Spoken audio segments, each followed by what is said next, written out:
Una cordial bienvenida tengan todos y bienvenidos nuevamente a nuestra sección de lectura del libro de Urantia. Hoy vamos a leer el documento 136. Antes de dar inicio, pues coloquemos esta actividad en presencia de nuestro Padre.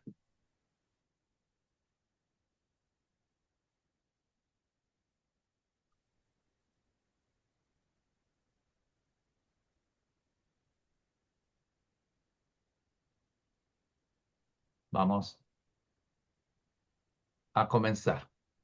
Documento 136, el bautismo y los 40 días. Jesús comenzó su ministerio público en el apogeo del interés popular por la predicación de Juan y en la época en que el pueblo judío de Palestina esperaba ansiosamente la aparición del Mesías. Había un gran contraste entre Juan y Jesús. Juan trabajaba con afán y ahínco, mientras que Jesús ponía manos a la obra en una forma apacible y llena de alegría. Solo unas pocas veces en toda su vida se le vio apresurarse. Jesús era un consuelo para el mundo y en cierto modo un ejemplo. Juan, en cambio, no era ni un consuelo ni un ejemplo. Él predicaba el reino de los cielos, pero no mencionaba mucho de su felicidad.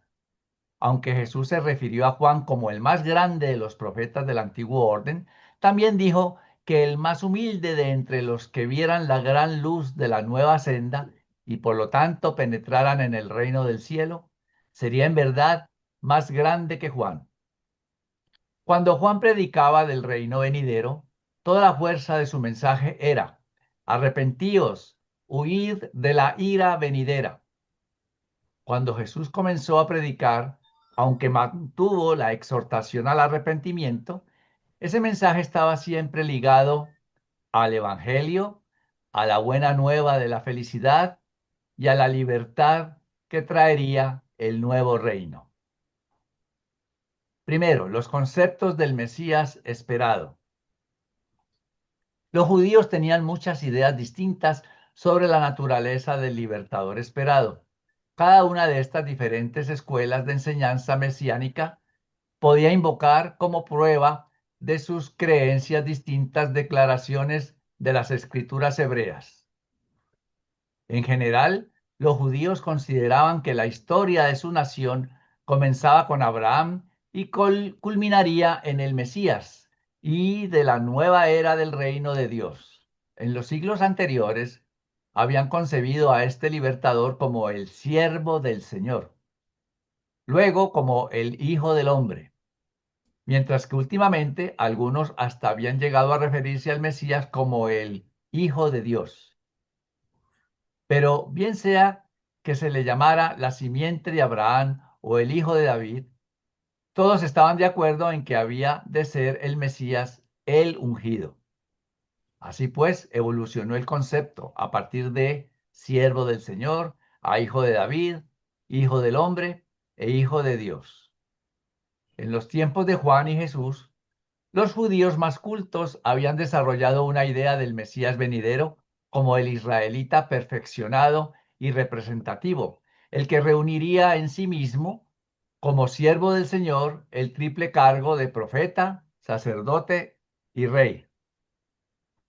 Los judíos creían devotamente que tal como Moisés había liberado a sus antepasados de la esclavitud egipcia mediante hazañas milagrosas, así liberaría el Mesías venidero al pueblo judío de la dominación romana, mediante prodigios aún más milagrosos y hazañas de triunfo racial.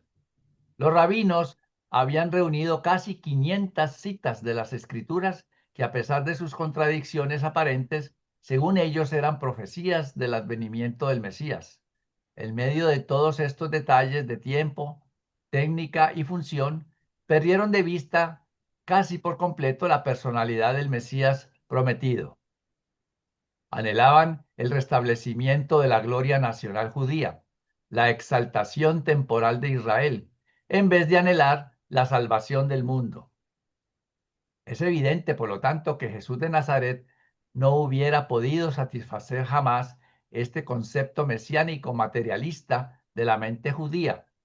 Si hubieran sabido de verdad estas predicciones supuestamente mesiánicas bajo una luz diferente, estos pronunciamientos proféticos les habrían preparado la mente en forma muy natural para el reconocimiento de Jesús como aquel que cerraba una era para inaugurar una nueva y mejor dispensación de misericordia y salvación para todas las naciones. Los judíos habían sido criados con la creencia en la doctrina de la Shekinah. La Shekinah es como esa presencia de Dios ante el pueblo. Por ejemplo, aquí en esta laminita, pues he puesto esa lámina que representa el Éxodo, en donde se dice pues que Dios los guiaba a ellos de día como con una columna de humo y de noche con una columna de fuego. Pues esa presencia de Dios entre el pueblo pues es lo que se conoce como la Shekinah. Pero este supuesto símbolo de la presencia divina no se veía en el templo. Creían que la venida del Mesías efectuaría su restauración.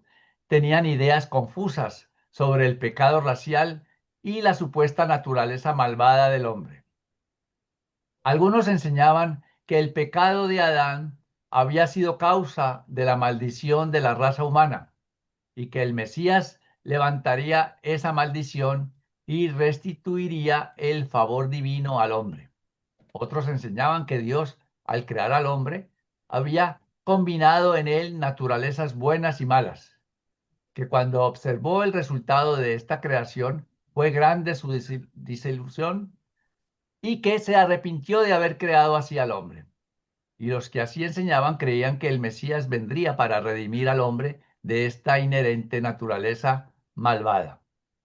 La mayoría de los judíos creía que ellos seguían languideciendo bajo el poder romano debido a sus pecados colectivos y a la frialdad de los prosélitos gentiles. La nación judía no se había arrepentido de todo corazón, por eso el Mesías retrasó su advenimiento. Mucho se hablaba de arrepentimiento. Eso explica la atracción poderosa e inmediata de la predicación de Juan. Arrepentíos y sed bautizados, porque el reino del cielo se acerca. Y el reino del cielo no tenía sino un solo significado para todo judío devoto: la venida del Mesías. Había un rasgo del autootorgamiento de Micael que era completamente ajeno al concepto judío del Mesías. Y este era la unión de las dos naturalezas, la humana y la divina.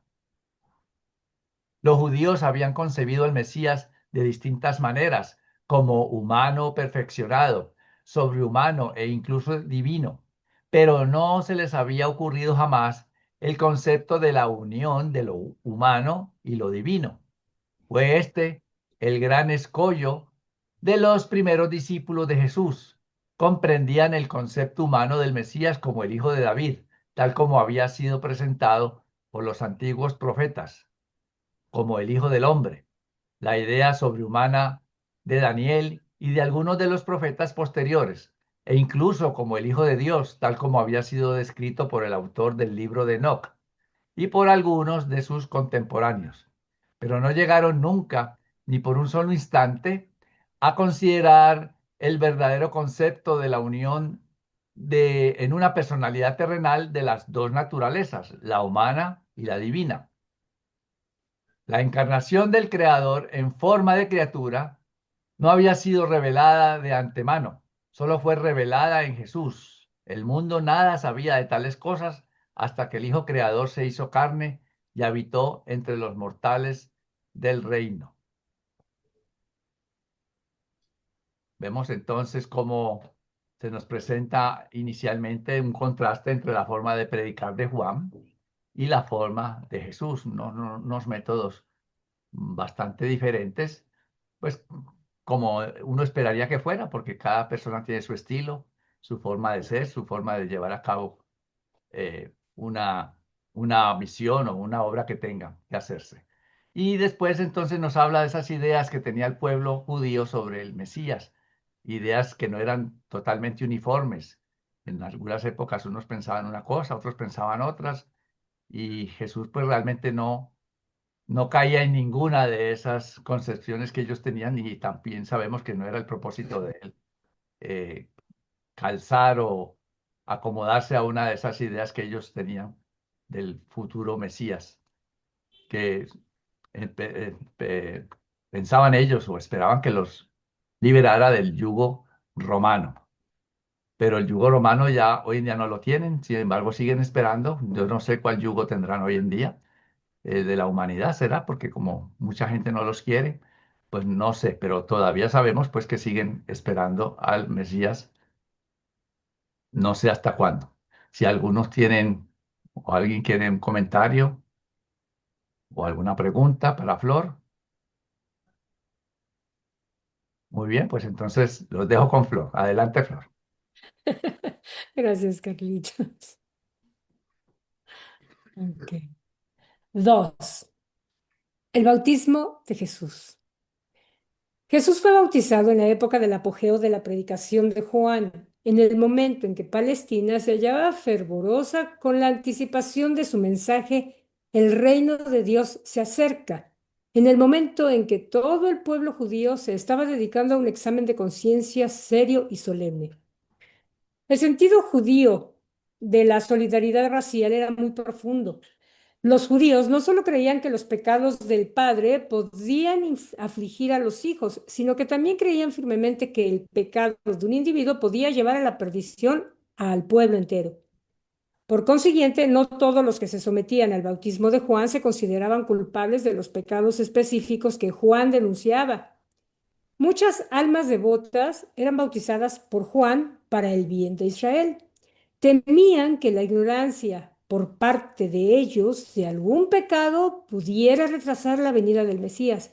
Sentían que pertenecían a una nación culpable y maldita por el pecado, y se sometían al bautismo para manifestar de este modo los frutos del arrepentimiento de la raza. Es por lo tanto evidente que Jesús no recibió de ninguna manera el bautismo de Juan como rito de arrepentimiento ni para la remisión de los pecados. Al aceptar el bautismo de las manos de Juan, Jesús estaba simplemente siguiendo el ejemplo de muchos israelitas piadosos.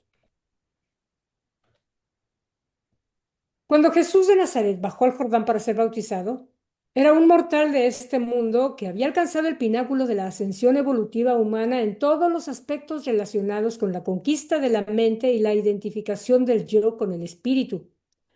Estuvo de pie en el Jordán ese día, como un mortal perfeccionado de los mundos evolutivos del tiempo y del espacio.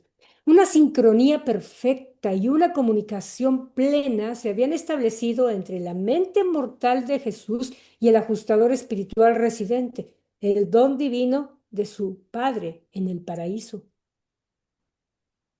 Un ajustador como este reside en todos los seres normales que viven en Urantia desde la ascensión de Micael al liderazgo de su universo, excepto que el ajustador de Jesús había sido preparado previamente para esta misión especial porque había habitado de manera similar en otro sobrehumano encarnado en la semejanza de la carne mortal, Maquiventa Melquisedec. Ordinariamente, cuando un mortal llega a tales altos niveles de perfección de la personalidad, ocurren esos fenómenos preliminares de elevación espiritual que culminan finalmente en la fusión del alma madura del mortal con su ajustador divino asociado. Y aparentemente debía de producirse un cambio de esta naturaleza en la experiencia de la personalidad de Jesús de Nazaret ese mismo día en que descendió al Jordán acompañado por sus hermanos para ser bautizado por Juan. Esta ceremonia era el acto final de su vida puramente humana en Urantia, y muchos observadores sobrehumanos esperaban presenciar la fusión del ajustador con la mente que habitaba, pero estaban destinados todos ellos a sufrir una desilusión. Ocurrió algo nuevo y aún más grande. Mientras Juan ponía sus manos sobre Jesús para ser bautizado, para bautizarlo, el ajustador residente se despidió para siempre del alma humana perfeccionada de Josué ben José. Pocos momentos después, Esta entidad divina regresó de Divinington como un ajustador personalizado y jefe de su clase en todo el universo local de Nevadón. Así pues, pudo Jesús ver a su propio ex espíritu divino descendiendo sobre él de regreso en forma personalizada y oyó ahora a este mismo espíritu de origen del paraíso hablar y decir, este es mi Hijo amado en quien tengo complacencia. Juan y los dos hermanos de Jesús también oyeron estas palabras. Los discípulos de Juan, que estaban a la orilla del río, no oyeron estas palabras, ni vieron la aparición del ajustador personalizado. Solo los ojos de Jesús contemplaron al ajustador personalizado. Cuando el ajustador personalizado, ahora exaltado y retornado, habló así, todo fue silencio. Y mientras los cuatro permanecían de pie en el agua, Jesús, volviendo la mirada hacia arriba, al ajustador que se encontraba cerca, oró de este modo. Padre mío, que reinas en el cielo, santificado sea tu nombre.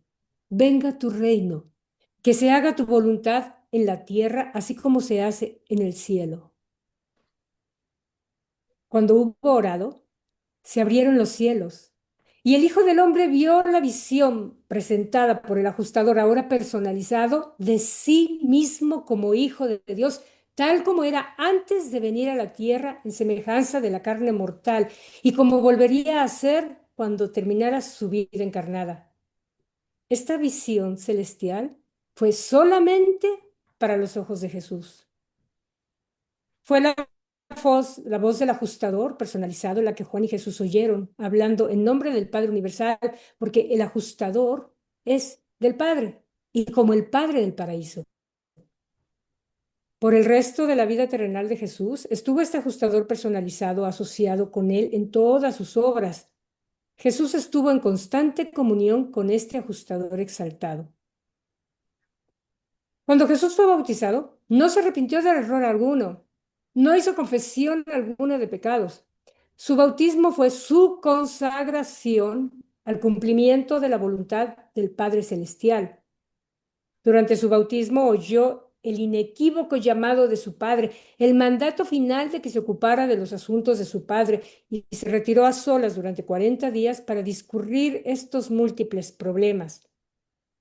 Al retirarse así por una temporada del contacto personal activo con sus asociados terrenales, Jesús, tal como era, y al estar en Urantia, estaba siguiendo el mismo procedimiento que se observa en los mundos morontiales cuando quiera que un alma ascendente se fusiona con la presencia interior del Padre Universal. Este día del bautismo llevó a su término la vida puramente humana de Jesús. El Hijo Divino ha encontrado a su Padre. El Padre Universal ha encontrado a su Hijo encarnado y se hablan el uno al otro. Jesús tenía casi 31 años y medio cuando fue bautizado. Si bien Lucas dice que Jesús fue bautizado en el año 15 del reinado de Tiberio César, que sería en el año 29 después de Cristo, puesto que Augusto murió en el año 14 después de Cristo. Debe recordarse que Tiberio fue emperador con Augusto por 2 años y medio antes de la muerte de Augusto, habiéndose acuñado monedas en su honor en octubre del año 11 después de Cristo.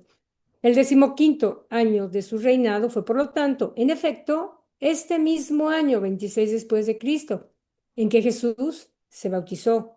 Fue también este el año en el que Poncio Pilato tomó el cargo de gobernador de Judea.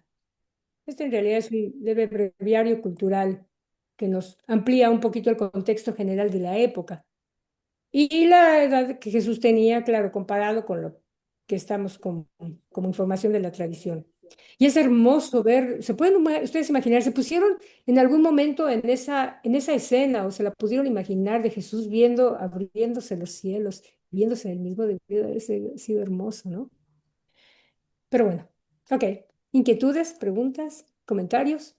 Es acerca de los errores y pecados de Jesús, que mencionan ahí. Jesús no se arrepintió de error alguno, no hizo confesión alguna de sus pecados. Él como humano, me imagino yo, que experimentó también lo que es cometer errores. Jesús cometió errores. ¿Ustedes qué creen?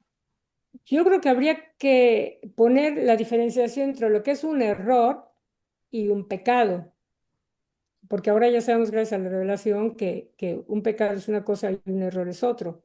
Por ponerte un ejemplo, Adán y Eva no pecaron y trascendió que pecaron, pero ellos no se rebelaron nunca contra el Padre. ¿Se equivocaron? Sí, Un pero, error. pero no fue pecado. Ujú. Claro, hubo consecuencias. Ahora, siendo humanos, yo creo que todos en algún momento cometemos errores, pero eso no significa que nos estamos rebelando contra el Padre, ni mucho menos. A ver, vamos a seguir con el tema porque es muy interesante eso. Valdemar, adelante. Buenas tardes. Lo que dice Flor es cierto, pero hay que conceptualizar qué es error en cuanto a, yo creo que si consideramos que un error es estar de alguna manera en contra de la voluntad del Padre, Jesús nunca cometió ningún error. Si vemos la parte humana de que pues él estudió, por ejemplo, pues me imagino que a veces no acertaba con alguna respuesta o algunas cosas muy humanas, pero yo no consideraría eso como un error en el sentido que lo estamos viendo y pecar pues menos. Gracias. Estoy de acuerdo contigo, Valdemar. Sí, claro. Nunca se rebeló, al contrario, siempre trató de vivir su vida de acuerdo con la voluntad del Padre, siempre, en todo momento. Gloria, adelante. Sí, buenas tardes, Florecita. Oye, yo me hago, ahorita me hice una pregunta. Entonces, el bautismo de Jesús, me pregunto, ¿fue instituido entonces por Jesús? ¿Fue avalado por Jesús el bautismo, el rito, vaya, el rito? ¿Por qué entonces, si Jesús fue bautizado, el rito ahora no es aceptado?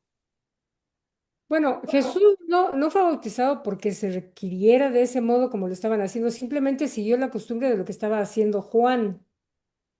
Bajó como cualquier mortal del área del reino para ser bautizado por Juan. Sí, pero el rito continúa hasta la fecha en alguna iglesia. Entonces, Porque sí me pregunto, no sé, me descontroló ahorita esa. Porque de algún modo la idea del bautismo de Jesús trascendió, entonces ahora como todos seguimos lo poco que conocemos de Jesús, pues el bautismo era algo que se tenía que continuar. Claro, la diferencia es que Jesús fue bautizado adulto, plena conciencia de quién era. Y en este caso a los niños los bautizan recientemente, cuando nacen al poco tiempo, pero ahí estamos entrando en otro tema, es para borrar el pecado original, lo cual hoy, gracias a la revelación, estamos entendiendo que no hay pecado original. Es otro concepto totalmente distinto de lo que fue el bautismo para Jesús. Ok, Ujú. muchas gracias. Gracias a ti, Gloria. Claudio siguió, ¿verdad? ¿Qué tal? Muy buenas noches a todos. Eh, bueno, quería hacer un comentario sobre justamente lo que uno puede entender por error, ¿no? O sea, y lo que dijo Valdemar sobre cómo lo veían los judíos, la actitud de Jesús como un error. Y a nosotros nos puede pasar exactamente lo mismo. Cuando nosotros no estamos de acuerdo con el modo de vivir de otra persona, aunque quizás nosotros estamos haciendo mal las cosas, para nosotros la otra persona está cometiendo un error. Entonces, o sea, la gran ventaja que, a ver, ¿cuál es la verdad? ¿La tuya, la mía, la de Luis, la de Carlos? Cada uno tiene un pedazo de la verdad. Tiene un concepto de la verdad de acuerdo a su posición de corazón. El único que puede ver la verdad es aquel que ve todas las cosas, el que puede ver punto por punto qué es lo que hay en el corazón de cada uno. Entonces ahí podemos decir, bueno, está el mejor juez como para dictaminar quién tiene razón o cuál es la verdad, ¿sí? Entonces, o sea, no es tan fácil el hablar de equivocación o modo de pensar diferente. Mismo pensaba cuán rebeldes han sido los judíos a lo largo de la humanidad, que ellos no viven en el año 2025, viven en el 4000 y pico, ¿sí? O sea, ellos, o sea, no tienen el año igual que nosotros. O sea, no hizo un cambio de era el nacimiento de Jesús. Tanto así, o sea, lo rechazaron. ¿Y por qué lo rechazaron? Porque, bueno, quizás no les convenía, no estaban de acuerdo y pensaban que estaba equivocado, que cometía equivocación. Es más, o sea, se rasgaban las vestiduras y hasta lo mataron por ello, ¿no? Era eso, gracias. Muchas gracias, Claudio. Marcelo, adelante, Marcelo. Sí, buenas noches. Por las explicaciones, me queda muy claro que, por supuesto, Jesús no cometió ningún pecado. Solo hacer una acotación muy corta, que puede haber cometido errores, como mencionó Valdemar, o un ejemplo que nos muestra el libro, si no me equivoco, cuando Jesús tenía 6 años y se cayó de las escaleras, porque hizo un mal error de cálculo, ¿no? Entonces yo creo que son el tipo de errores que cometió Jesús a lo largo de su vida. Gracias. Bueno, y en esos detalles es donde se aprende, ¿no? Ujú. Adelante, Aníbal. ¿Por qué los seres que estaban observando desde más arriba de este material desilusionaron? ¿Por qué esa desilusión? Am, no sé, yo lo llamaría desilusión, o bueno, los reveladores lo llaman desilusión, quizá porque ellos estaban esperando ver la fusión de Jesús con su ajustador. Simplemente desilusión, no por el hecho de que haya sido algo inadecuado, negativo o malo, sino simplemente porque no fue lo que estaban esperando, lo cual tampoco indica que haya sido malo. En este caso, no era lo que esperaban, pero sucedió algo todavía mucho mayor, más grande, ¿no? Más relevante, creo yo. Ujú. Bueno, vamos a continuar. Y ahora le paso la palabra a Mayrita. Gracias, Lucía. Los 40 días. Jesús había resistido a la gran tentación de su auto-otorgamiento en semejanza de un mortal antes de su bautismo, cuando se había humedecido con el rocío del monte Hermón durante 6 semanas. Allí, en el monte Hermón, como un mortal del mundo sin ayuda alguna, se había enfrentado con el pretendiente de Urantia, Caligastia, el príncipe de este mundo, y lo había derrotado. En ese día lleno de acontecimientos, según se ve en los archivos del universo, Jesús de Nazaret se convirtió en el príncipe planetario de Urantia. Este príncipe de Urantia, que muy pronto sería proclamado soberano supremo de Nevadón, iniciaba ahora 40 días de retiro para elaborar sus planes y seleccionar la técnica que utilizaría para proclamar el nuevo reino de Dios en el corazón de los hombres. Después de su bautismo, comenzó el periodo de 40 días de ajuste, a las relaciones cambiadas del mundo y del universo, debidas a la personalización de su ajustador. Durante este periodo de aislamiento en las colinas de Perea, Jesús determinó el criterio que emplearía y los métodos que aplicaría en la nueva y cambiada fase de la vida terrenal que estaba por inaugurar. El retiro de Jesús no fue motivado por el propósito de ayunar, ni tampoco para la aflicción de su alma. No era una asceta. Aquí vemos esta palabra asceta, que significa una persona que busca de la perfección espiritual cuando renuncia a lo mundano. O sea, que no fue para renunciar a lo mundano que él se retiró. No era una asceta y había venido a destruir para siempre esas ideas sobre cómo acercarse a Dios. Sus motivos al procurar este retiro eran enteramente diferentes de los que habían motivado a Moisés y Elías, e incluso a Juan el Bautista. Jesús estaba entonces plenamente consciente de su relación con el universo por él creado, así como también con el universo de los universos, supervisado por el Padre del paraíso, su Padre celestial.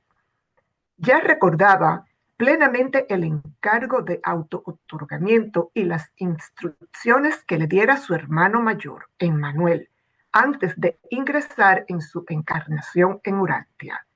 Ya comprendía clara y plenamente todas estas vastas relaciones y deseaba encontrarse a solas, lejos de todos, durante una temporada de meditación con el objeto de elaborar los planes y seleccionar los procedimientos para el cumplimiento de su ministerio público, para beneficio de este mundo y de todos los demás mundos de su universo local.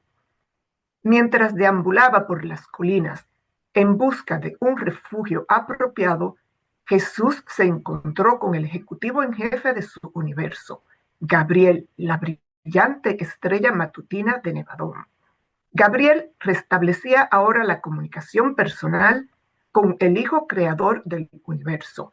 Se encontraron directamente por primera vez desde que Micael se despidiera de sus asociados en Salvington al ir a Edentia, con el objeto de prepararse para el comienzo de su auto-otorgamiento en Urantia. Gabriel siguió las instrucciones de Emmanuel y autorizado por los ancianos de los días de Ubersa, puso antes Jesús la información que indicaba que la experiencia de su auto-otorgamiento en Urantia estaba prácticamente terminada en cuanto a alcanzar la soberanía perfeccionada de su universo y la terminación de la rebelión de Lucifer. Lo primero ocurrió el día de su bautismo, cuando la personalización de su ajustador demostró la perfección y plenitud de su auto-otorgamiento en la semejanza de la carne mortal.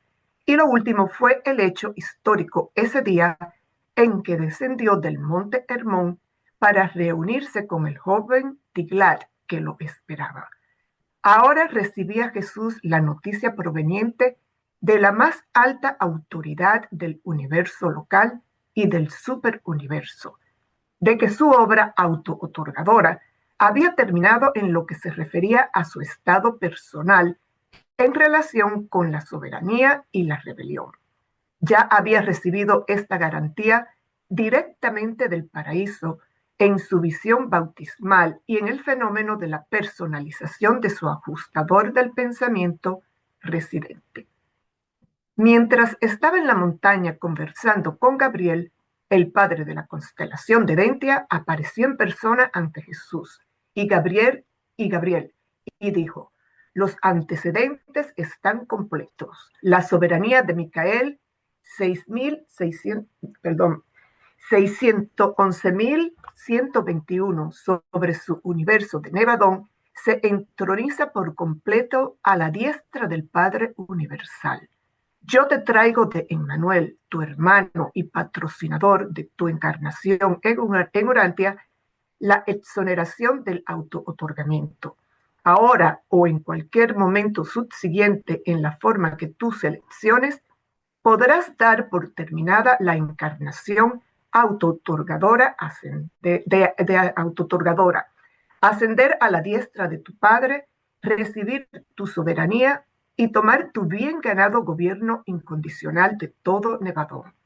También doy fe de que se han completado por autorización de los ancianos de los días los expedientes del superuniverso relativos a la terminación de rebeliones pecaminosas en tu universo y que se te ha otorgado autoridad plena e ilimitada para enfrentarte con todas y cada una de tales posibles sublevaciones en el futuro. Tu obra en Urantia y en la carne de la criatura mortal está formalmente terminada. De ahora en adelante, lo que haga hagas dependerá de tu propia elección. Cuando el Altísimo Padre de Edentia se hubo despedido, Jesús departió largo rato con Gabriel sobre el bienestar del universo y al enviar a Emmanuel saludos, reiteró su promesa de que siempre recordaría en la obra que estaba por emprender en Urantia los consejos recibidos en Salvington antes del comienzo del auto-otorgamiento. Durante estos 40 días de aislamiento, Santiago y Juan, los hijos de Zebedeo, estaban atareados buscando a Jesús. Muchas veces estuvieron a poca distancia de su morada, pero nunca lo pudieron hallar. ¿Alguna aportación, alguna pregunta? Aníbal. Sí, yo creo que aquí está la respuesta acerca de los errores de Jesús. Y es que su auto-otorgamiento fue perfecto. O sea, no hubo errores. Así es. En lo que acabo de leer, pues, Mayra. Así Cuando es. la personalización de su ajustador demostró la perfección y plenitud de su auto-otorgamiento en la semejanza de la carne mortal. Fue perfecto, no hubo errores. ¿Alguna otra aportación? ¿Pregunta? Octavio.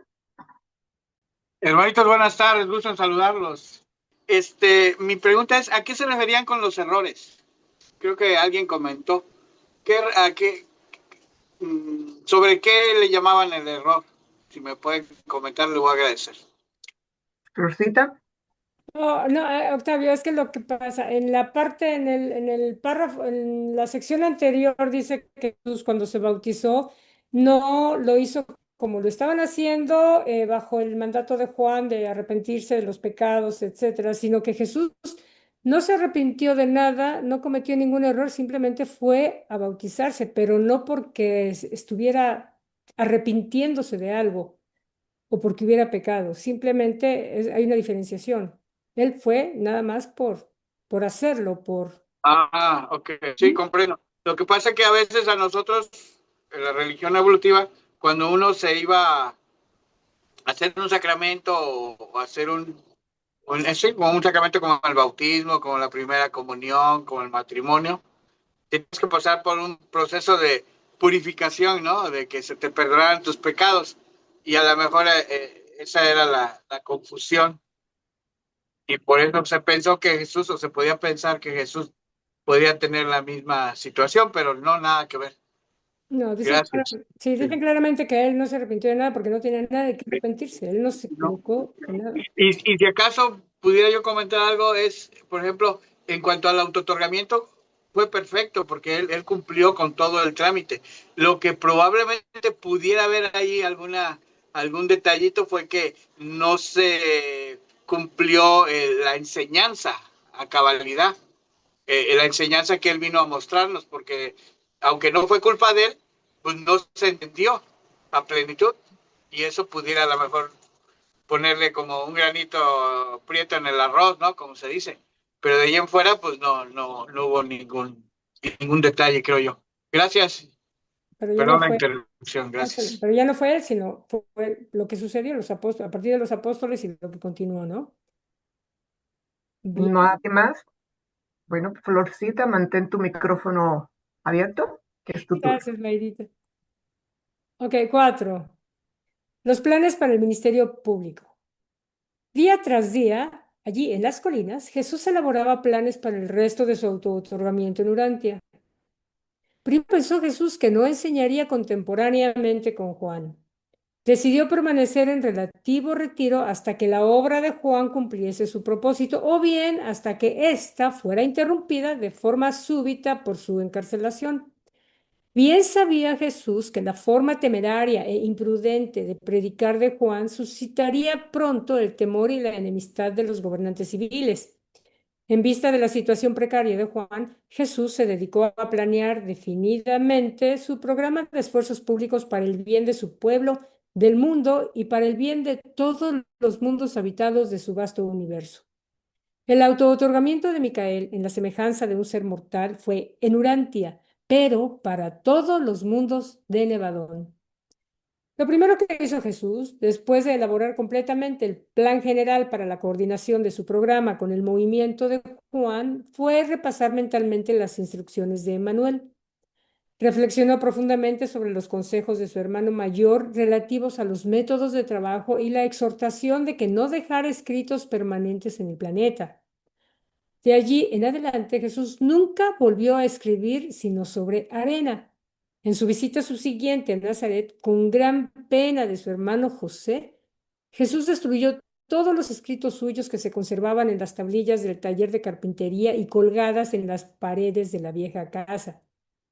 Mucho discurrió Jesús en los consejos de Emmanuel relativos a su actitud hacia el mundo en el campo económico, social y político, tal como lo encontraría por esa época. Jesús no ayunó durante estos 40 días de aislamiento. El periodo más largo que pasó sin alimentos fue durante los primeros 2 días en las colinas porque estaba tan ensimismado en sus pensamientos que se olvidó de comer. Pero al tercer día fue en busca de alimento. Tampoco fue tentado en este periodo por espíritus malignos ni por personalidades rebeldes de este mundo o de cualquier otro mundo. Estos 40 días fueron la ocasión del diálogo final entre la mente divina y la humana, o más bien, el primer funcionamiento real de estas dos mentes que ahora formaban una sola. El resultado de esta temporada de meditación pletórica de acontecimientos demostró en forma concluyente que la mente divina ya dominaba triunfal y espiritualmente el intelecto humano. De ahora en adelante, la mente del hombre se ha convertido en la mente de Dios, y aunque la individualidad de la mente del hombre está constantemente presente, siempre esta mente humana espiritualizada dice, no se haga mi voluntad, sino la tuya.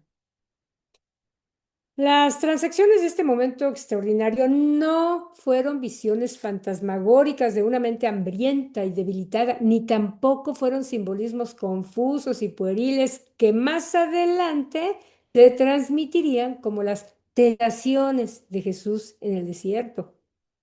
Más bien, fue esta una temporada para la meditación sobre la memorable y variada carrera de otorgamiento en Urantia y para la preparación cuidadosa de esos planes para el ministerio ulterior que pudieran servir mejor a este mundo y contribuir a la vez al mejoramiento de todas las otras esferas aisladas por la rebelión. Jesús discurrió en toda la gama de la vida humana en Urantia, desde los días de Adón y Fonta, pasando por la falta de Adán y llegando hasta el ministerio de Melquisedec de Salem. Gabriel le había recordado a Jesús que tenía 2 caminos que podía seguir para manifestarse al mundo en caso de que decidiera permanecer en Urantia por un tiempo. También se le aclaró a Jesús que su elección en este asunto nada tendría que ver ni con su soberanía universal ni con la terminación de la rebelión de Lucifer. Estos 2 caminos de ministerio para el mundo eran, uno, su propia senda, la senda que pudiera parecerle más agradable y fructífera desde el punto de vista de las necesidades inmediatas de este mundo y de la edificación presente de su propio universo. 2, la senda del Padre, la ejemplificación de un ideal a largo plazo en cuanto a la vida de las criaturas, visualizada por las altas personalidades de la administración paradisíaca del universo de los universos. Así pues, se le aclaró a Jesús que podía tomar 2 caminos para ordenar el resto de su vida eterna. Cada uno de estos caminos tenía puntos a su favor a la luz de la situación inmediata.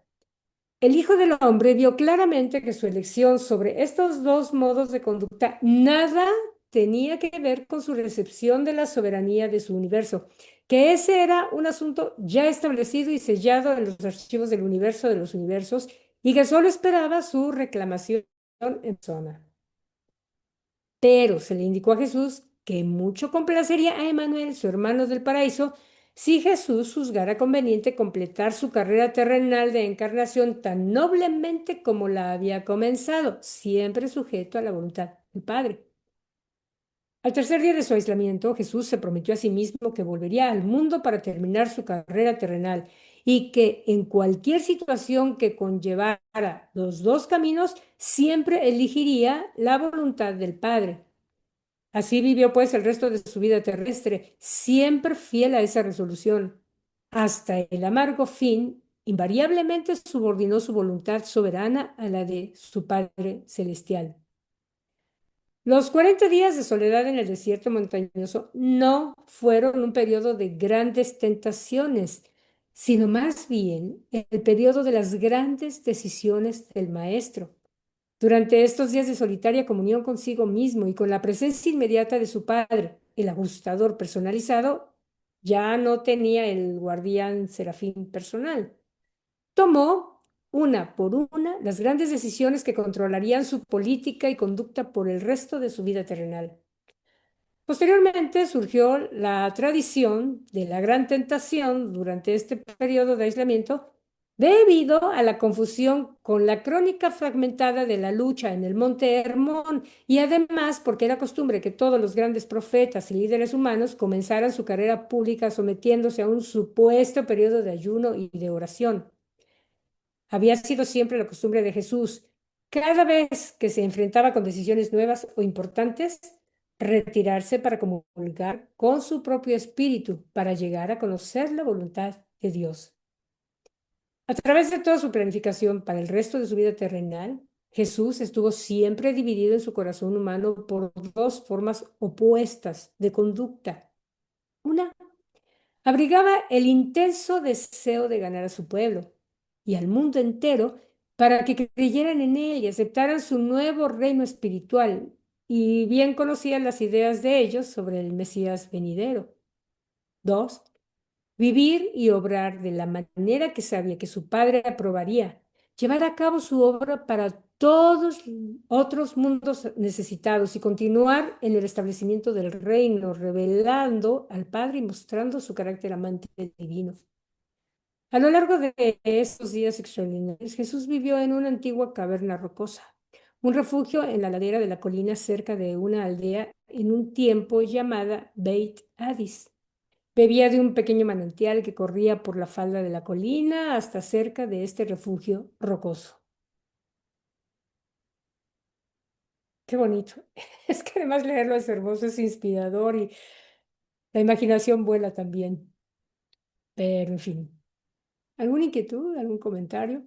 Ya ven, aquí nos aclaran muy bien cómo trascendieron diferentes las ideas al respecto, que ahora, gracias a la revelación, podemos aclararlas.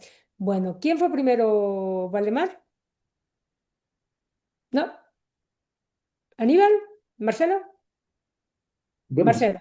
sí, tal vez una pregunta rápida. Cuando dice que todo este auto-otorgamiento de Jesús no es solo para Urantia, sino para todo su universo, entonces siempre me he preguntado cómo da a conocer esta su historia acá en Urantia a los otros mundos en Nevadón. Ah, porque en el caso nuestro, por ejemplo, a través de este libro, que ya es la quinta revelación, nos los manifiestan y cuentan incluso cómo se ha creado todo el universo de Nevadón y otro tipo de cosas. Pero para mundos que todavía no han recibido una revelación de ese tipo, me hago esa pregunta.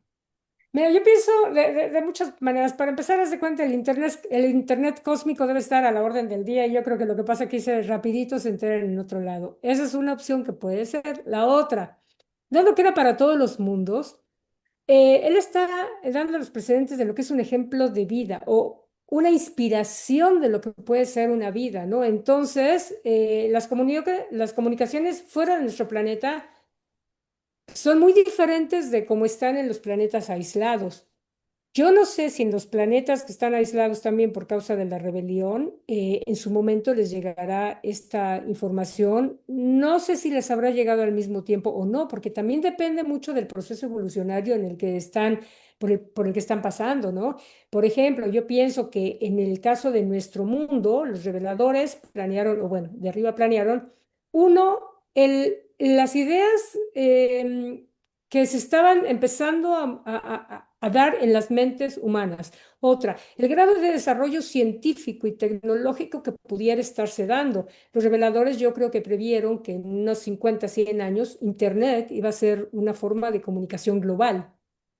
Entonces creo yo que depende mucho del proceso evolucionario por el que está pasando un mundo, de qué tantas visitas celestiales han tenido y del estatus de un mundo para que se les dé a conocer esto. Yo pienso que los mundos que no han tenido ningún problema y que no estaban bajo rebelión podrían haber tenido la información al mismo tiempo, quizá.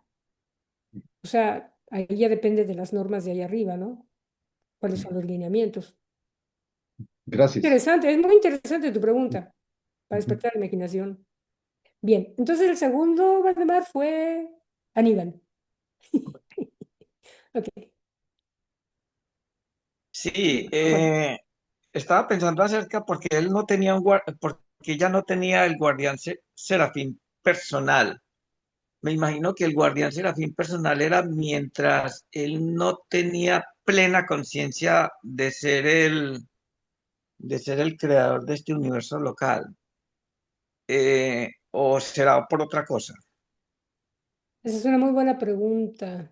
En teoría todos la tenemos, o sea, pero él ya no, ya había pasado el nivel de la fusión. O sea, no fue necesario que él se fusionara, pero ya había logrado ese punto. Quizá ya para ese punto. Porque mira, a ver, pensándolo desde, si nos morimos normal, o sea que nos entierran, nos creman, etcétera, el guardián se lleva lo que es el alma y el ajustador las transcripciones de la mente, ¿ok? En este caso, lo que Jesús dejó, el espíritu que él dice, Padre, en tus manos he comido mi espíritu, algo que pudo haber sido como, inclusive los reveladores suponen algo equivalente al alma pues ya no se iba a quedar en custodia de nadie, porque en teoría ya se fue hacia algún lado, entonces ya no se requería que un guardián, serafín guardián, custodiara eso, ¿no? En el caso nuestro sí. Yo creo que, dadas las características de él, no era necesario que tuviera un guardián seráfico junto, del mismo modo que ya su ajustador ya no estaba dentro de él. Pienso que esa es la razón, la diferenciación entre un humano común y corriente y él que ya había logrado ese punto de fusión. Es más, de hecho, con la fusión, el mismo ajustador se lleva todo fusionado. Si nosotros, hablando de nosotros, si nosotros nos fusionamos, el mismo, nos vamos por transporte de ajustador, o sea, el ajustador nos lleva, como diciendo. Entonces yo creo que ahí se elimina la presencia del serafín en cuanto a llevar el alma. En la fusión. Si fusión es otro tema, es diferente, ¿no? El ajustador nada más se lleva las transcripciones de la mente y el serafín se lleva el alma. Así es como yo lo entiendo, ¿eh? Bueno, mientras, vamos a adelantar, mientras le paso la palabra a Luisito Villamizar. 5. La primera gran decisión.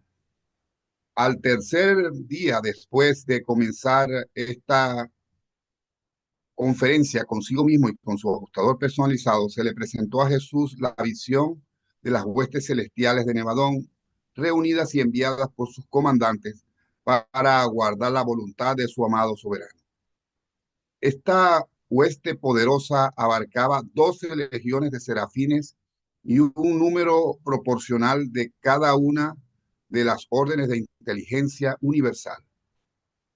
La primera gran decisión de Jesús en su retiro consistió en determinar si haría uso o no de estas personalidades poderosas en relación con el próximo programa de su obra pública en Urantia. Jesús decidió que no utilizaría ni una sola personalidad de esta vasta asamblea a menos que resultara evidente que el uso era la voluntad de su Padre.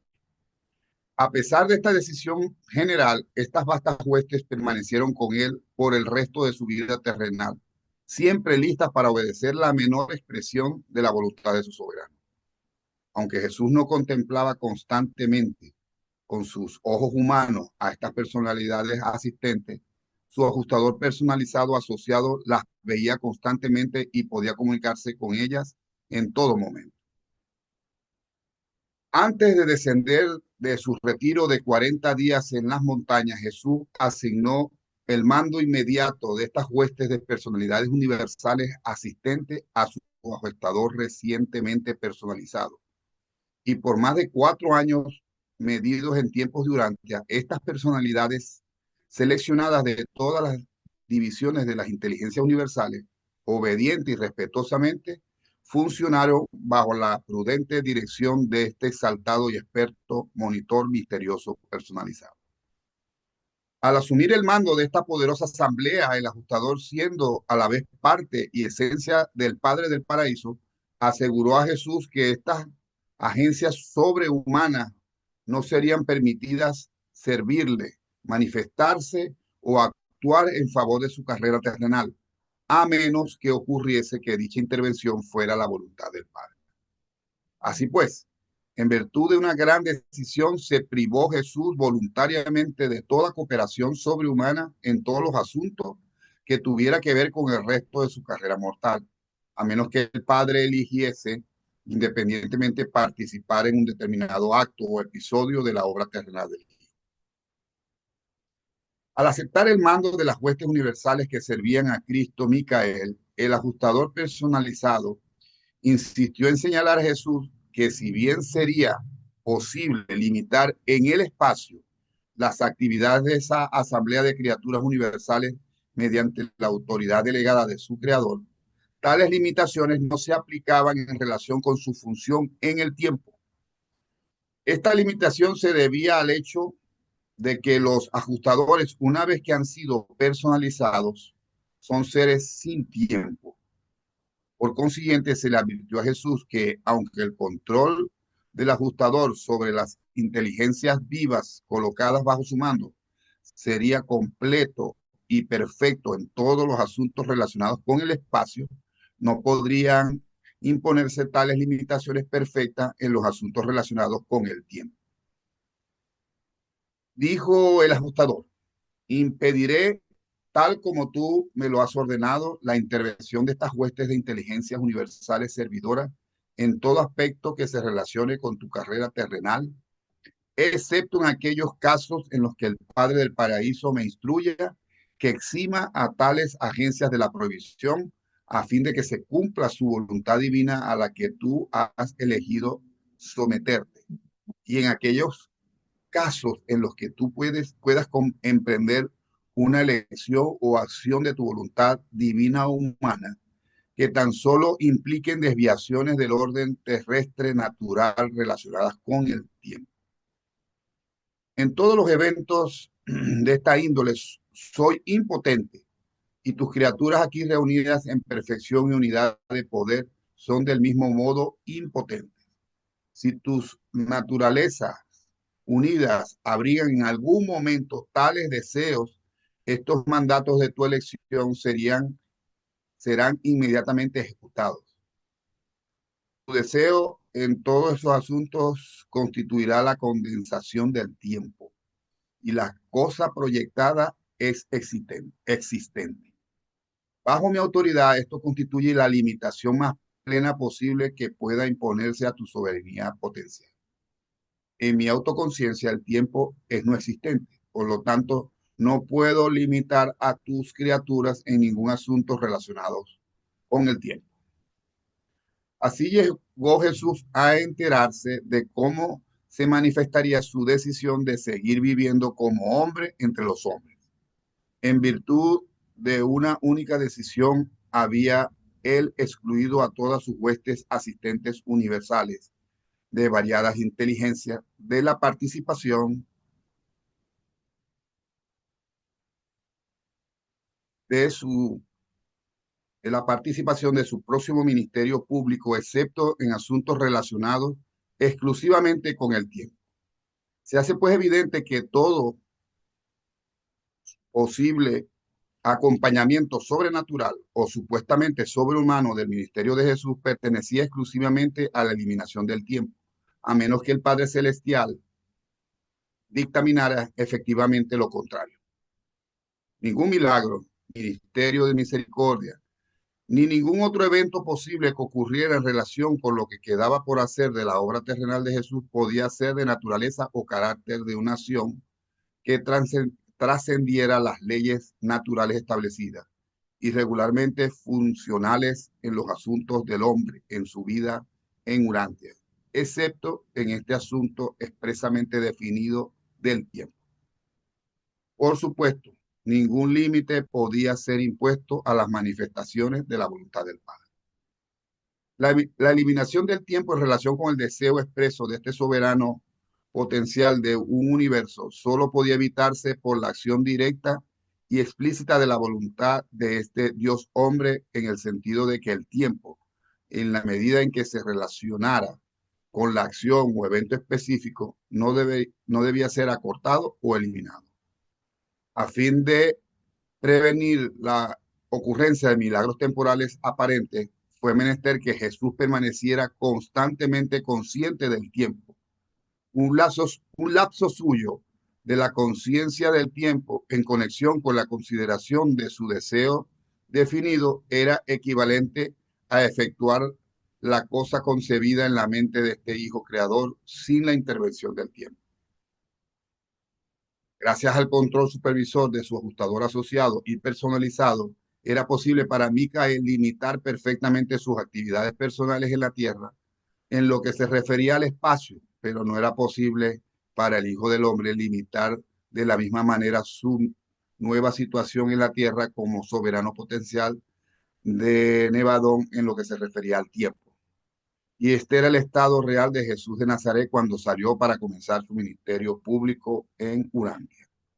Esta primera gran decisión era que no, a pesar de tener a todas esas personalidades con él, no las utilizaría ni para provecho propio y ni siquiera para ayudar a otras personas. El ajustador le dijo, yo puedo controlar eso en el espacio, más no en el tiempo. Si alguien puede entender a qué se refería, les paso el micrófono, porque de eso fue que se trató todo el tiempo, esta parte del documento. ¿Qué querrá decir que lo puedo limitar en el espacio, más no en el tiempo? A ver, Aníbal. Mira, pues enseguida mencionó algo de eso, pero no es de que yo sepa más que ustedes sobre eso. Yo creo que yo soy el que menos sé. En esta parte que dice que con sus ojos no podía ver estas huestes, pero sí podía ver al ajustador personalizado. Es como paradójico esa parte, porque no las podía ver, pero sí podía ver al ajustador personalizado.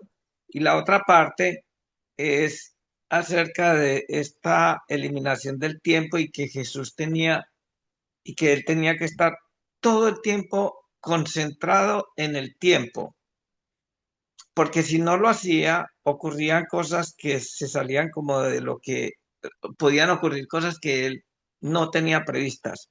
En el caso de Caná, cuando, cuando María le suplicó y él sintió compasión por María y apareció el vino, fue porque se le olvidó estar concentrado en el tiempo. Exactamente, esa es una de las consecuencias. El problema del tiempo, imagínate que uno desea ver a su hijo graduarse de arquitecto, ¿verdad? Eso es un deseo. Eso le va a tomar al muchacho, si le va bien, si está pesando el colegio, le va a tomar como 5 años, 6 años lograrlo. El problema que Jesús no tenía tiempo es que con solamente desearlo ocurría. Porque las huestes no tenían esa relación del tiempo, no tenía que esperar que las cosas se fueran madurando, se fueran procesando. Entonces, y pienso que la mayoría de los milagros que supuestamente se le asignan a Jesús ocurrieron por estas huestes, debidas simplemente al deseo, al sentimiento que expresara Jesús, en este caso con su madre y en los otros casos con la gente que le despertaban la compasión. Entonces yo pienso que sí era por eso. Pues yo tengo alguna opinión al respecto. En cuanto a Ajá. que Jesús no podía ver esas huestes, sí, sí, ahí no lo dice claramente que las podía ver. Lo que pasa es que dice que no las veía siempre. En cambio, su ajustador personalizado sí las veía siempre. Además, Jesús lo nombró a él como el director de dichas huestes y estaban a cargo de él. Pero Jesús sí las pudo contemplar y verlas. No todo el tiempo las veía, pero sí las pudo ver. Yo entiendo que lo que habla del tiempo y el espacio es, supongamos que Jesús estuviera en Galilea y necesitaba urgentemente en un segundo estar en Jerusalén por alguna cosa. Él no podía hacer ese milagro de aparecer en un segundo de Galilea a Jerusalén, porque eso tiene que ver con el espacio y lo tendrían que mover y ellos, eso sí, habían acordado, con el espacio no se puede. Ahí le tocaba a Jesús hacer el viaje y tardarse 2, 3 días, lo que fuera. Eso en cuanto al espacio, pero en cuanto al tiempo, sí, porque se podía, por ejemplo, la mano mala o el hombre ciego podían devolver el tiempo en esa región y aparecería sano como era antes, como estaba cuando joven quizás, ¿no? O adelantar más. Por ejemplo, en la resurrección de Lázaro, eh, hicieron que Lázaro retrocediera como en el tiempo, pongámosle 10, 15 años atrás, entonces resucitó porque ahí estaba sano. De hecho, en el libro nos dice que él murió de la misma enfermedad 15 años después, de la misma enfermedad que murió cuando murió inicialmente. Lo que hicieron fue retroceder el tiempo, ¿no? Entonces, si yo ahora tengo un tumor, pues me devuelven en el tiempo hace 5 o 10 años atrás, cuando yo no lo tenía, y eso sí se podía en el tiempo, pero no en el espacio, que yo estoy aquí y ahora aparezco allá en Australia al lado de Aníbal. No, imposible, porque ese es el espacio, así es como yo pues entiendo esa distinción, pero no puedo afirmar pues que así sea categóricamente. Esa es mi opinión. Gracias. Gracias, Carlos. ¿Alguien más quiere comentar? Que no, seguimos y le paso la palabra a Mayra. Gracias, Luis.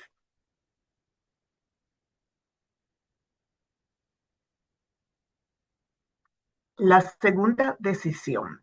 Habiendo aclarado su línea de conducta en relación con todas las personalidades de todas las clases de las inteligencias por él creada, hasta donde se la pudiera determinar en vista del potencial inherente a su nuevo estado de divinidad, Jesús dirigió sus pensamientos sobre sí mismo.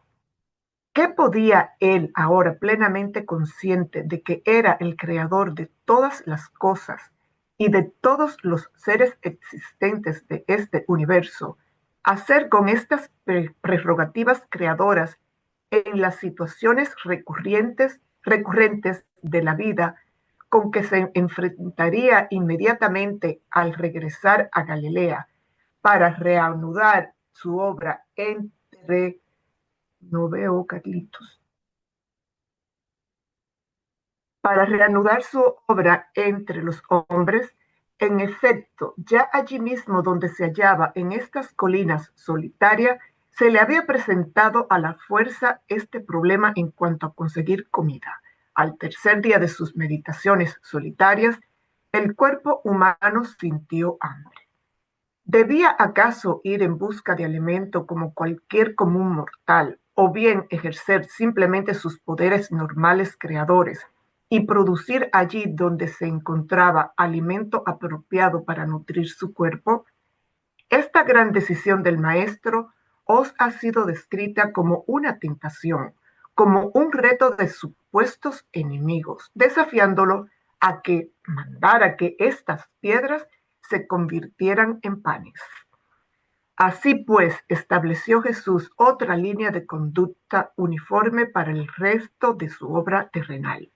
En lo que se referiría a sus necesidades personales y en general, aún en sus relaciones con otras personalidades, eligió deliberadamente en ese momento seguir la senda de la existencia terrenal normal. Se decidió firmemente en contra de una línea de conducta que trascendiera violara y alterara las leyes naturales por él establecidas, pero no podía prometerse a sí mismo, tal como ya le había advertido su ajustador personalizado, que estas leyes naturales no pudieran, bajo ciertas circunstancias concebibles, resultar considerablemente aceleradas. En principio, Jesús decidió que la obra de su vida se organizaría y procedería en conformidad con la ley natural y en armonía con la organización social existente. El maestro eligió, por ende, un programa de vida que equivalía a una decisión en contra de milagros y prodigios. Una vez más se pronunció a favor de la voluntad del Padre.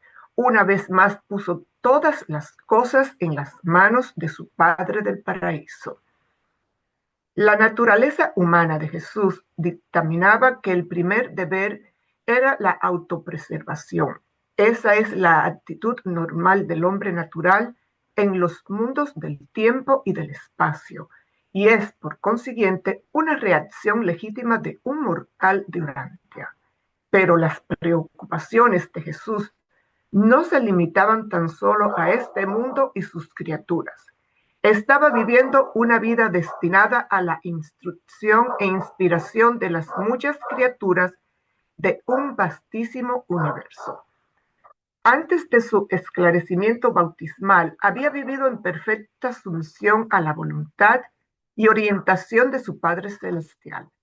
Enfáticamente decidió continuar con esa misma implícita dependencia mortal de la voluntad del Padre. Se propuso seguir un curso no natural. Decidió que no procuraría la autopreservación. Eligió continuar con su línea de conducta según la cual se negaba a defenderse. Expresó sus conclusiones en las palabras de las escrituras conocidas a su mente humana. No solo de pan vivirá el hombre, sino de toda palabra que sale de la boca de Dios. Al llegar a esta conclusión sobre el apetito de la naturaleza física, tal como se expresa en el hambre de alimento, el Hijo del Hombre hacía su declaración final sobre todos los demás instintos de la carne y los impulsos naturales de la naturaleza humana. Tal vez podría usar su poder sobrehumano para ayudar a otros, pero para sí mismo nunca. Y se mantuvo fiel a esta línea de conducta por siempre y hasta el fin, cuando de él se dijo con sarcasmo: a otros salvó, pero a sí mismo no puede salvarse, porque no lo quiso. Los judíos esperaban a un Mesías que hiciera aún mayores maravillas que Moisés, de quien se decía que había hecho manar agua de la roca en el desierto, y que también había alimentado con maná a sus antepasados en el desierto. Jesús conocía la clase de Mesías que esperaban sus compatriotas y tenía todos los poderes y prerrogativas para equiparse con sus más ardientes esperanzas, pero decidió en contra de tan magnífico programa de poder y gloria. Jesús consideraba semejante curso de acciones milagrosas esperadas como un retroceso a los tiempos antiguos de magia ignorante y a las prácticas depravadas de los hechiceros salvajes. Quizás para la salvación de sus criaturas se aviniera a acelerar la ley natural, pero transgredir sus propias leyes, ya fuese para su propio beneficio o para deslumbrar a sus semejantes, eso no lo haría. La decisión del maestro fue final.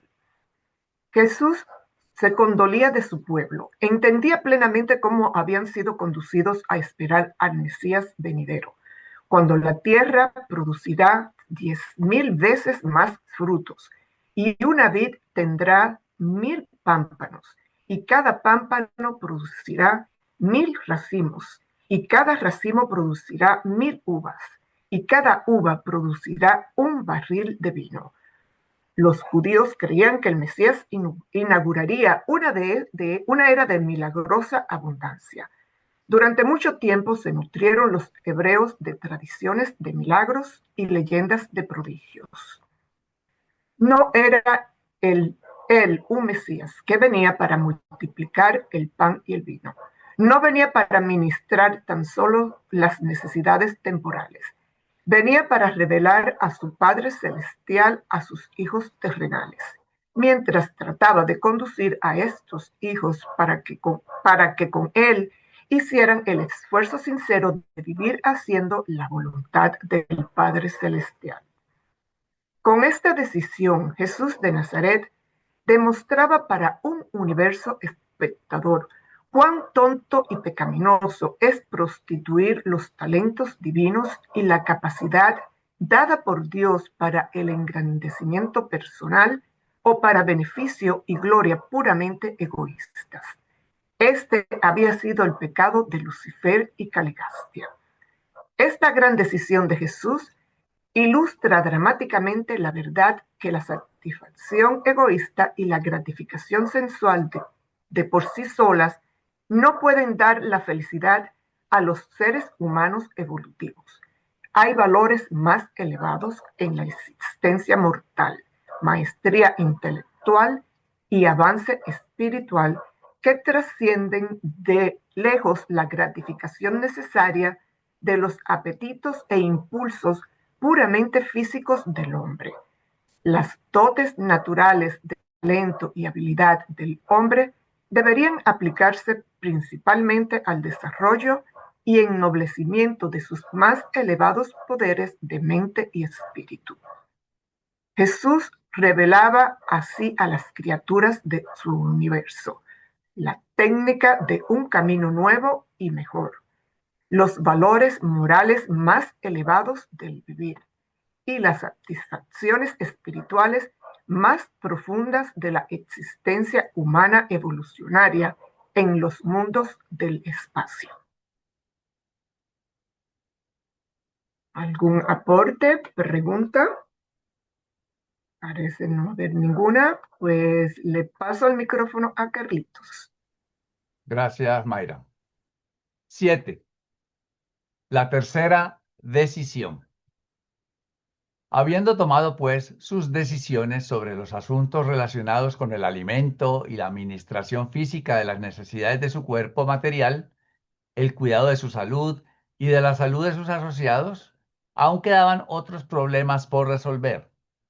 ¿Cuál sería su actitud al enfrentarse con situaciones de peligro personal? Decidió ejercer una vigilancia normal sobre su seguridad humana y tomar precauciones razonables para prevenir el fin prematuro de su carrera en la carne. Pero decidió que se abstendría de toda intervención sobrehumana cuando sobreviniera la crisis de su vida en la carne. Al tomar esta decisión estaba Jesús sentado a la sombra de un árbol, sobre un saliente rocoso, y a sus pies se abría un precipicio. Se daba plena cuenta de que podía deslizarse del saliente y arrojarse al espacio, sin que nada le sucediera, que lo lastimara, siempre y cuando revocara su primera gran decisión de no invocar la interposición de sus ayudantes celestiales en la continuación de su obra en Urantia, y siempre y cuando abrogara su segunda decisión respecto a su actitud hacia la autoconservación. Jesús sabía que sus compatriotas esperaban un Mesías que estuviera por encima de la ley natural. Bien le habían enseñado esa escritura que dice: no te sobrevendrá mal, ni plaga tocará tu morada, pues a sus ángeles mandará acerca de ti que te guarden en todos tus caminos. En las manos te llevarán para que tu pie no tropiece en piedra. ¿Se justificaría una presunción de esta índole, este desafío a las leyes de gravedad de su padre para protegerse de heridas, o acaso para ganar la confianza de su pueblo mal enseñado y desorientado? Pero este curso de acción, por más gratificante que fuera para los judíos a la espera de un signo, sería no una revelación de su padre, sino un dudoso juego con las leyes establecidas del universo de los universos. Si entendéis todo esto y sabéis que el Maestro se negó a desafiar las leyes de la naturaleza por él establecidas en cuanto a lo que se refiriera a su conducta personal, sabéis con certidumbre que él nunca caminó sobre las aguas, ni hizo ninguna otra cosa que constituyera un insulto a su orden material de administrar el mundo. Pero por supuesto, recordad siempre que aún no se había encontrado la manera de librarlo completamente de la falta de control sobre el elemento de tiempo en conexión con los asuntos encomendados a la jurisdicción del ajustador personalizado. Durante toda su vida terrenal, Jesús fue constantemente fiel a esta decisión. Aunque los fariseos lo provocaron pidiéndole un signo, o aunque los espectadores en el Calvario le desafiaron a que descendiera de la cruz, se adhirió firmemente a la decisión que en esa hora tomó en la montaña. Así que entonces vemos cómo Jesús pues fue eh, fiel a esas decisiones que tomaba, y él era consciente cuando las tomaba, sabía las consecuencias que eso tenía, no fue algo así como se dice a la ligera y que después se arrepintiera, ay, no debía haber hecho eso porque ahora tengo este problema. No, él sabía lo que estaba prometiendo o decidiendo más bien, no hacer uso de estas cosas o aquellas o la otra. Y esas son las 6 decisiones, vamos por la tercera, así que los dejo ahora con Luis para que nos lea la siguiente decisión. Adelante, Luis. Y antes de leer mi parte, en esto que leíste, Carlos, Sí. reflexionaba yo,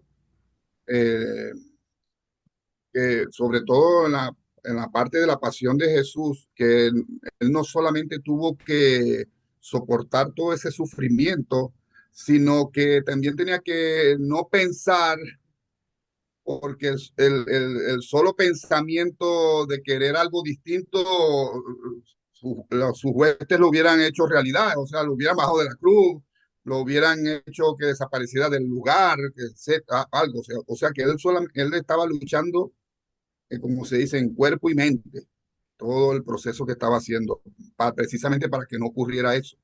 Es Una correcto, cosa es sí. que él decidiera que él decidiera no usar esos poderes, pero el solamente de pensarlo, por la cuestión del tiempo, sus huestes lo hubieran hecho. O Sí, claro, sí, sí, sea se que hubieran podido devolver a unos días atrás y desaparecía de allí, entiendo yo que sí. sí, o sea, Tiene que estar consciente de eso. Sí, tal vez no si no, pensara, si estuviera ahora en Belén, pues no, eh, no se lo podían llevar para allá.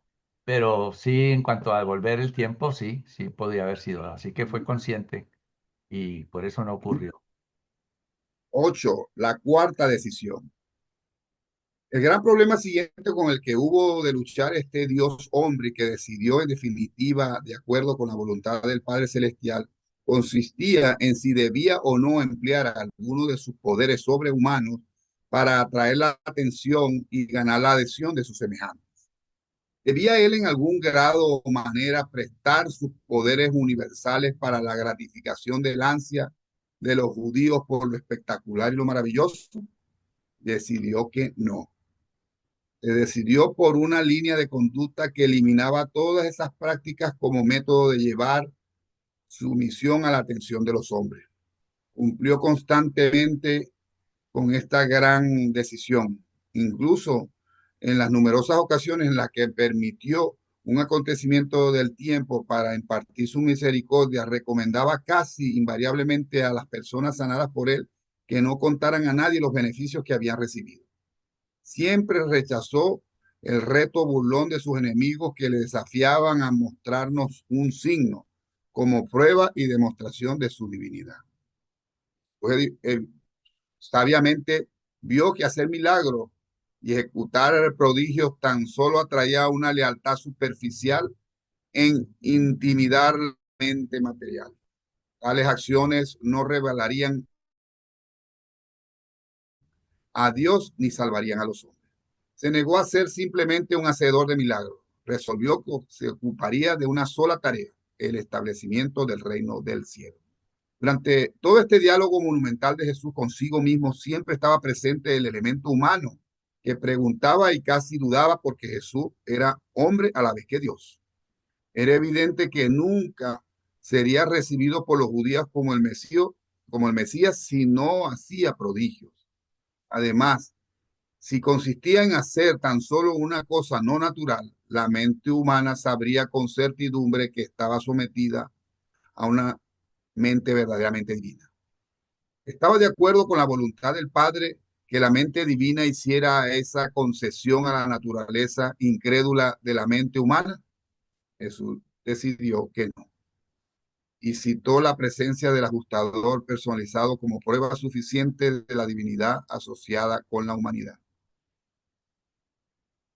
Jesús había viajado mucho, recordaba Roma, Alejandría y Damasco, conocía las maneras del mundo, sabía cómo obtenían sus propósitos los hombres en la política y en el comercio por medio de compromisos y diplomacia. ¿Utilizaría él este conocimiento en la realización de su misión en la tierra? No. También decidió contra todo compromiso con la sabiduría del mundo y la influencia de las riquezas en el establecimiento del reino. Nuevamente eligió depender exclusivamente de la voluntad del Padre. Jesús tenía plena conciencia de los atajos que se abrían para una personalidad con sus poderes. Conocía muchas maneras de atraer inmediatamente la atención de la nación y del mundo entero sobre su persona. Pronto se celebraría la Pascua en Jerusalén, la ciudad estaría llena de visitantes. Podía ascender al pináculo del templo y ante las multitudes asombradas andar en el aire. Ese era el tipo de Mesías que la gente esperaba.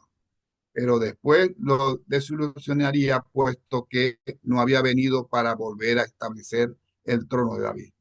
Y conocía la futilidad del método de Caligastia de tratar de adelantarse al modo natural, lento y seguro de cumplir el propósito divino. Nuevamente se sometió el Hijo del Hombre obedientemente a los procedimientos del Padre, a la voluntad del Padre. Jesús eligió establecer el reino del cielo en el corazón de la humanidad por métodos naturales, comunes, difíciles y esforzados, los mismos procedimientos que tendrían que seguir en el futuro sus hijos terrenales para ampliar y expandir este reino celestial. Porque bien sabía el Hijo del Hombre que sería a través de muchas tribulaciones que muchos de los hijos de todas las edades entrarían en el reino. Jesús estaba pasando ahora por la gran prueba del hombre civilizado, la de tener el poder y negarse continua y firmemente a utilizarlo para fines puramente egoístas o personales. En vuestra consideración de la vida y experiencia del Hijo del Hombre, deberías tener siempre presente el hecho de que el Hijo de Dios estaba encarnado en la mente de un ser humano del siglo I, no en la mente de un mortal del siglo XX ni de otro siglo. Con esto deseamos transmitiros la idea de que las dotes humanas de Jesús eran de adquisición natural. Él era el producto de factores hereditarios y ambientales de su época, sumados a la influencia de su crianza y educación.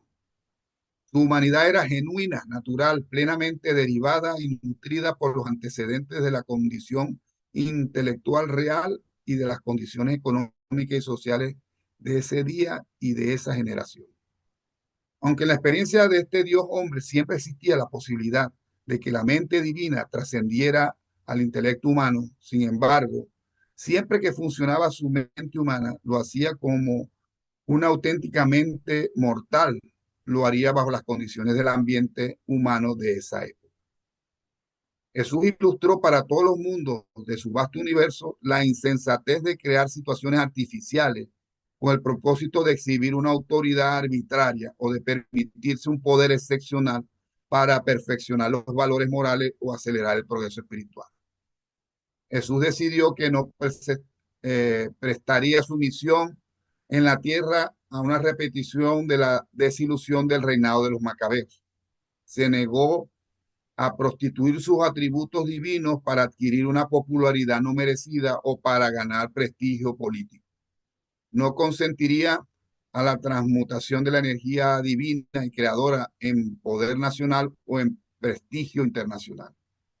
Jesús de Nazaret se negó a hacer compromisos con el mal, mucho menos asociarse con el pecado. el maestro colocó triunfalmente la fidelidad a la voluntad de su padre por encima de toda otra consideración terrenal y temporal. Le agregué una notica ahí para ubicarnos porque él habla de la desilusión del reinado de los macabeos y dice que en el siglo segundo antes de Cristo, Judea estaba bajo el control del imperio Seleucida, o sea, griego, y el rey Antíoco IV Epifanes intentó imponer el helenismo, las costumbres griegas y prohibió las prácticas religiosas judías. Esto provocó una rebelión liderada por la familia de Matatías, un sacerdote judío, y especialmente por su hijo Judas Macabeo.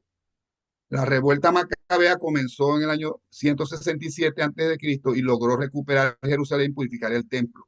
Tras el éxito de esta revuelta, se estableció un estado judío independiente bajo la dinastía Asmonea, así se llamaba la dinastía de los macabeos, en el año 63 a.C. El general romano Pompeyo intervino en una guerra civil entre herederos asmoneos y convirtió Judea en estado cliente de Roma. En el año 37 a.C., Herodes el Grande, con apoyo romano, asumió el trono y acabó con la dinastía. Entonces se supone eso como esa forma de usar el poder es algo transitorio que no va a ninguna parte y por eso él renunció a repetir eso. Si hay algún comentario, algo que quieran agregar, aporte o preguntar. Rafael. Sí, ¿qué tal? Buenas tardes. Bueno, me llama la atención la verdad es que nuestro gran maestro Jesús escogió la humildad, la sencillez de una vida humana sencilla, sin ningún tipo de poderes especiales que sí podía utilizar, pero que se negó voluntariamente a utilizar, porque él sabe que la naturaleza humana es insaciable y que es un pretexto el tratar de esa petición de, a ver, danos un signo de que tú eres el Hijo de Dios. Es un capricho humano. Si nosotros ahora viniera Jesucristo y estuviera mezclado entre nosotros, nosotros seguiríamos pidiéndole algún tipo de milagro. O sea, la curiosidad y el orgullo humano no tiene límites. Bueno, si no me haces ningún milagro, no voy a creer en ti. Entonces, la gran sabiduría de nuestro maestro es: no voy a entrar en ese jueguito porque la raza humana, el, el capricho humano es infinito. No vamos a terminar si nos vamos por ese camino. Nosotros nos atraen las personas simples que se sobreponen a los continuos desafíos de la vida normal. Y nuestro gran maestro lo conoce. Tan es así que miren ahora, nosotros seguimos adorando su trayecto simple por la faz de nuestro planeta. Entonces, es maravillosa la sabiduría de nuestro Creador, ¿no? Nos conoce perfectamente. Muchas gracias. Gracias, Rafael. Y fíjate que, sin embargo, los evangelios prácticamente lo que más relataron fueron los prodigios que hizo Jesús. Y nosotros conocemos 2000 años después a un hacedor de milagros, a alguien que caminaba por el agua, que resucitaba muerto, y nos queda poco del mensaje, porque nos hemos quedado precisamente de eso que él no quería hacer, con lo que no quería que la gente viniera, y precisamente con eso fue que nos quedamos. No, que devolvió la vista a un ciego, que curó a un leproso, que hizo esto y lo otro. Pero sí, así es. Efectivamente, sí, efectivamente. Bueno, como ya no nos queda mucho tiempo, los voy a dejar con Flor. Muchas gracias, Luisito. Vamos a continuar. 9. La quinta decisión. Habiendo establecido el criterio sobre lo que se refería a sus relaciones individuales con la ley natural y con el poder espiritual, dirigió su atención a la elección de los métodos que emplearía para proclamar y establecer el reino de Dios. Juan ya había comenzado este trabajo. ¿Cómo podría continuar el mensaje? ¿Cómo podría él seguir con la misión de Juan? ¿Cómo debería organizar a sus seguidores para que el esfuerzo resultara eficaz y la cooperación inteligente? Jesús ya estaba llegando a la decisión final que le prohibiría seguir considerándose el Mesías judío, por lo menos el Mesías tal como lo concebía la mente común de esa época. Los judíos imaginaban un libertador que llegaría investido de poder milagroso para derribar a los enemigos de Israel y establecer a los judíos como gobernantes del mundo, libres de necesidades y opresión. Jesús sabía que esta esperanza no se materializaría jamás. Sabía que el reino del cielo tenía que ver con el derrocamiento del mal en el corazón de los hombres y que era un asunto de interés puramente espiritual. Reflexionó sobre la conveniencia de inaugurar el reino espiritual con un despliegue brillante y estremecedor de poder, cosa que era permisible y que estaba totalmente dentro de la jurisdicción de Micael, pero decidió ir en contra de dicho plan. No quería comprometerse con las técnicas revolucionarias de Caligastia. Él había ganado el mundo potencialmente mediante la sumisión a la voluntad del Padre y se proponía terminar su obra como la había comenzado y como hijo del hombre. Y nos dice los reveladores algo bien interesante. Es casi imposible para vosotros imaginar qué habría sucedido en Urantia si este Dios hombre, ahora en posesión potencial de todo el poder del cielo y de la tierra, hubiera decidido desplegar el estandarte de la soberanía e invocar en formación militar a sus batallones de hacedores de maravillas. Pero no se avenía a tal cosa. No estaba dispuesto a ponerse al servicio del mal para que, según es de suponer, triunfara el culto de Dios. Acataba tan solo la voluntad del Padre. Proclamaría a todo un universo espectador: adoraréis al Señor vuestro Dios y a Él solo serviréis. A medida que pasaban los días, Jesús percibía con claridad cada vez mayor qué clase de revelador de la verdad sería Él. Discernía que el camino de Dios no iba a ser el camino fácil. Comenzaba a darse cuenta de que posiblemente el resto de su experiencia humana sería un amargo cáliz, pero igual bebería de él. Aún su mente humana se está despidiendo del trono de David. Paso a paso, esta mente humana sigue la senda de lo divino. La mente humana aún hace preguntas, pero infaliblemente acepta las respuestas divinas como dictámenes finales en esta vida conjunta de vivir como hombre en el mundo mientras todo el tiempo se somete incondicionalmente a hacer la voluntad eterna y divina del Padre. Roma era la dueña del mundo occidental. El Hijo del Hombre, ahora en su aislamiento, elaborando estas decisiones importantísimas, con las huestes del cielo a su disposición, representaba la última oportunidad del pueblo judío para ganar señorío mundial. Pero este judío que había nacido en la tierra, dotado de tan extraordinaria sabiduría y poder, se negó a usar sus dotes universales tanto para su propio engrandecimiento como para la entronización de su pueblo. Él veía, por decirlo así, los reinos de este mundo y poseía el poder para apoderarse de ellos. Los altísimos de Dentia le habían entregado estos poderes en las manos, pero no los quería. Los reinos de la tierra eran cosas mezquinas, indignas del interés del creador y gobernante de un universo. Uno solo era su propósito: la ulterior revelación de Dios al hombre, el establecimiento del reino, la soberanía del Padre Celestial en el corazón de la humanidad. La idea de batalla, contienda y matanza repugnaba a Jesús. Nada de eso quería él. Aparecería en la tierra como el príncipe de paz para revelar al Dios de amor. Antes de su bautismo, había rechazado nuevamente una oferta de los celotes para encabezar su rebelión contra los opresores romanos. Ahora pues, tomaba su decisión final sobre las escrituras que su madre le había enseñado, que decían, entre otras cosas: el Señor me ha dicho, mi hijo eres tú, yo te engendré hoy, pídeme y te daré por herencia a los paganos y como posesión tuya las partes más remotas de la tierra. Los quebrantarás con una vara de hierro, como vasija de alfarero los despedazarás. Jesús de Nazaret llegó a la conclusión de que tales pronunciamientos no se referían a él. Por último y finalmente, la mente humana del Hijo del Hombre se despojó de todas estas dificultades y contradicciones mesiánicas. Las escrituras hebreas, las enseñanzas paternas y las del Shazán, las expectativas de los judíos y los ambiciosos anhelos humanos. De una vez por todas, decidió su curso de acción. Regresaría a Galilea y comenzaría calladamente la proclamación del reino, confiando en su padre, el ajustador personalizado, para todos los detalles de procedimientos día a día.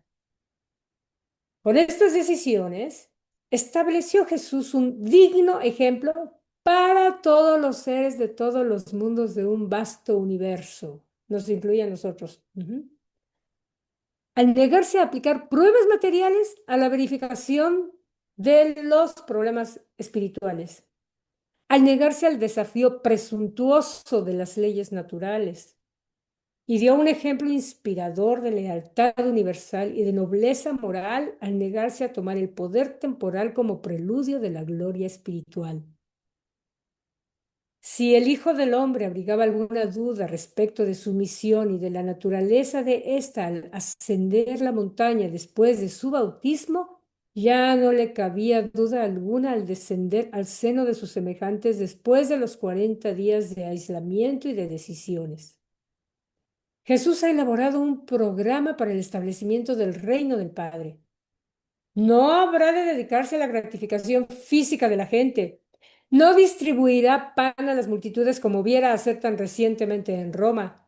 No atraerá la atención haciendo prodigios, a pesar de que los judíos esperan a un libertador precisamente de esa índole. Tampoco intentará ganar la aceptación de un mensaje espiritual mediante una exhibición de autoridad política o de poder temporal. Al rechazar estos métodos de embellecimiento del reino venidero ante los ojos esperanzados de los judíos, Jesús se aseguró de que estos mismos judíos rechazaran certera y finalmente su derecho a la autoridad y la divinidad. Conociendo todo esto, Jesús durante mucho tiempo trató de evitar que sus primeros seguidores se refirieran a él con el nombre de Mesías. A través de su entero ministerio público, hubo de enfrentarse constantemente con la necesidad de tratar con tres situaciones recurrentes: el clamor de los hambrientos, la insistente demanda de milagros y la solicitud final de los que los seguían que les permitieran coronarlo rey. Pero Jesús no se apartó jamás de las decisiones que tomó durante estos días de aislamiento en las colinas de Perea. Y la sexta decisión, el número 10, la sexta decisión. El último día de este memorable retiro, antes de comenzar el descenso del monte para unirse con Juan y sus discípulos, el Hijo del Hombre tomó su decisión final. Así, con estas palabras, comunico esta decisión al ajustador personalizado. Y en todos los demás asuntos, así como en estas decisiones ya registradas, te prometo que me someteré a la voluntad de mi Padre. Cuando así hubo hablado, comenzó el descenso de la montaña y su faz resplandecía con la gloria de la victoria espiritual y del triunfo moral. Este documento es hermoso y aquí, a manera de resumen, Carlitos nos puso lo que fueron las decisiones, el extracto de lo que fueron las decisiones mayormente explicadas a lo largo del documento para que cuando gusten las consulten de manera extractada. La lectura de hoy fue por Carlitos García, Mayra Moreno, Luis Villavizar y una servidora, Flor Robles. Hermoso, hermoso, hermoso. Adelante, Aníbal. Estaba yo pensando que esto es un ejemplo, creo yo, para que todos nosotros también dediquemos a reflexionar sobre lo que es nuestras vidas en este planeta, porque solamente vamos a estar una vez acá y de una vez decidir por todas qué es lo que vamos a hacer con nuestras vidas. A mí me parece interesantísimo que Claro. nosotros pudiéramos tomar estas decisiones para toda la vida. Ajá. Bueno, pues entonces ya sabes la tarea. Volvemos a leer el documento, intentamos aplicarlas, volvemos a leerlo otra vez, seguimos aplicándolas y si no nos quedó claro, pues lo leemos otras varias veces para que sepamos exactamente de qué se trató. Pero gracias, es un placer hablar con ustedes de esto. Gracias, Flor. Gracias a todos por su presencia, su participación. Así que entonces, como siempre, invitados para la próxima semana, el documento 137. Hace mucho tiempo que no les digo que es bueno siempre dar una lectura de ese documento con anterioridad. Que cuando ustedes vengan el jueves, pues ya lo hayan leído. Inclusive ya tengan hasta las preguntas formuladas por allí. Y bueno, sin más, entonces, feliz resto de día, feliz fin de semana y hasta el próximo jueves. Que esté muy bien. Muchas gracias.